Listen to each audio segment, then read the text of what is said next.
भगवान कृष्ण के जितने नाम हैं उतनी कहानियां। जीवन जीने के तरीके को अगर किसी ने परिभाषित किया है तो वो कृष्ण है। कर्म से होकर परमात्मा तक जाने वाले मार्ग को उन्हीं ने बताया है। कर्म का कोई विकल्प नहीं, ये सिद्ध किया। कृष्ण कहते हैं, मैं हर हाल में आता हूं, जब पाप और अत्याचार का अंधकार होता है तब भी, जब प्रेम और भक्ति का उजाला होता है तब भी। दोनों ही परिस्थिति में मेरा आना निश्चित है। वैसे तो कृष्ण का संपूर्ण जीवन ही एक प्रबंधन की किताब है, जिसे सैकड़ों हजारों बार कहा सुना जा चुका है। कुरुक्षेत्र में दो सेनाओं के बीच खड़े होकर भारी तनाव के समय कृष्ण ने अर्जुन को जो ज्ञान दिया वो दुनिया का श्रेष्ठतम ज्ञान है। गीता का जन्म युद्ध के मैदान में दो सेनाओं के बीच हुआ। अगर आप दिमाग को शांत और मन को स्थिर रखने की कोशिश करें तो सबसे बुरी परिस्थितियों में भी आप अपने लिए कुछ बहुत बेहतरीन निकाल पाएंगे। आवश्यकता हमारी है, हम उनके जीवन से लेना क्या चाहते हैं। कृष्ण मात्र कथाओं में पढ़ा या सुना जाने वाला पात्र नहीं है, वो चरित्र और व्यवहार में उतारे जाने वाले देवता हैं। चलिए कृष्ण के जीवन से 5 बातें सीखते हैं जो हमारे जीवन को श्रेष्ठ बनाती हैं। पहली बात, मनुष्य का जीवन शुरू से अंत तक संघर्ष ही है। कारागृह में जन्मे कृष्ण पैदा होते ही रात में यमुना पार कर गोकुल ले जाए गए। तीसरे दिन पुतना मारने आ गई। कृष्ण का जीवन कहता है, आप कोई भी हों, संसार में आए हैं तो संघर्ष हमेशा रहेगा। मानव जीवन में आकर परमात्मा भी सांसारिक चुनौतियों से बच नहीं सकते। कृष्ण ने कभी किसी बात की शिकायत नहीं की। कृष्ण कहते हैं, परिस्थितियों से भागो मत, उसके सामने डटकर खड़े हो जाओ, क्योंकि कर्म करना ही मानव जीवन का पहला कर्तव्य है। हम कर्मों से ही परेशानियों से जीत सकते हैं।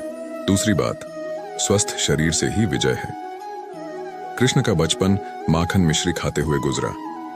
आज भी हम भोग लगाते हैं, लेकिन ये संकेत कुछ और है। आहार अच्छा हो, शुद्ध हो, बल देने वाला हो। बचपन में शरीर को अच्छा आहार मिलेगा तो ही इंसान युवा होकर वीर बनेगा। शरीर को स्वस्थ रखना है तो बचपन से ध्यान देने की जरूरत है। ये युवाओं के लिए बड़ा मैसेज है। अपने बच्चों को ऐसा खाना दें जो उनको बल दे। सिर्फ स्वाद के लिए ही ना खिलाएं, तभी वे बड़े होकर स्वयं को और समाज को सही दिशा में ले जा पाएंगे। तीसरी बात, पढ़ाई किताबी ना हो, रचनात्मक हो। कृष्ण ने अपनी शिक्षा मध्य प्रदेश के उज्जैन में ऋषि के आश्रम में रहकर पूरी की थी। कहा जाता है 64 दिन में उन्होंने 64 कलाओं का ज्ञान हासिल कर लिया था। वैदिक ज्ञान के अलावा उन्होंने कलाएं सीखीं। शिक्षा ऐसी ही होनी चाहिए जो हमारे व्यक्तित्व का रचनात्मक विकास करे। संगीत, नृत्य, युद्ध सहित 64 कलाएं कृष्ण के व्यक्तित्व का हिस्सा हैं। बच्चों में कोरा ज्ञान ना भरें, उनकी रचनात्मकता को नए आयाम मिले, ऐसी शिक्षा व्यवस्था हो। चौथी बात, रिश्तों से ही जीवन है, बिना रिश्तों के कुछ नहीं। कृष्ण ने जीवन भर कभी उन लोगों का साथ नहीं छोड़ा जिनको मन से अपना माना। अर्जुन से वे युवावस्था में मिले, ऐसा महाभारत कहती है, लेकिन अर्जुन से उनका रिश्ता हमेशा मन का रहा। सुदामा हो या उद्धव, कृष्ण ने जिसे अपना मान लिया उसका साथ जीवन भर दिया। रिश्तों के लिए कृष्ण ने कई लड़ाइयां लड़ी और रिश्तों से ही कई लड़ाइयां जीती। उनका सीधा संदेश है, सांसारिक इंसान की सबसे बड़ी धरोहर रिश्ते ही हैं। अगर किसी के पास रिश्तों का महत्व नहीं है तो वो इंसान संसार के लिए गैर है। इसलिए अपने रिश्तों को दिल से जिएं, दिमाग से नहीं। पांचवी बात, नारी का सम्मान समाज के लिए जरूरी है। राक्षस नरकासुर का आतंक था। करीब 16,000 महिलाओं को उसने अपने महल में कैद किया था। महिलाओं से बलात्कार में उसे सुख मिलता था। कृष्ण ने उसे मारा, सभी महिलाओं को मुक्त कराया, लेकिन सामाजिक कुरीतियां तब भी थीं। उन महिलाओं को अपनाने वाला कोई नहीं था।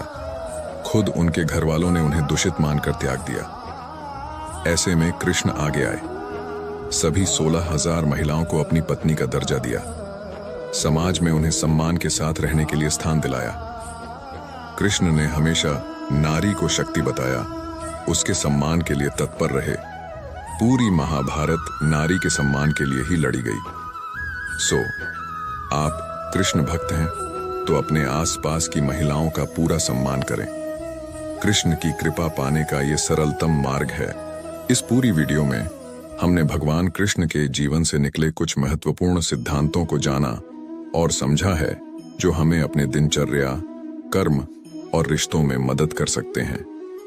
कृष्ण के उपदेशों से हमें सीखने को मिला कि कैसे संघर्षों का सामना करें, शरीर का ध्यान रखें, रचनात्मकता को प्रोत्साहित करें और सभी रिश्तों का सम्मान करें। इन मूल्यों को अपनाकर हम सब मिलकर अपने जीवन को सुखमय और सार्थक बना सकते हैं। आप सभी से निवेदन है कि इन सिद्धांतों को अपनाएं और अपने जीवन को सुखमय बनाएं। उम्मीद करता हूं आपको हमारी ये वीडियो पसंद आई होगी। ऐसी ही और वीडियोस के लिए चैनल पर जाएं और सब्सक्राइब करना मत भूलें।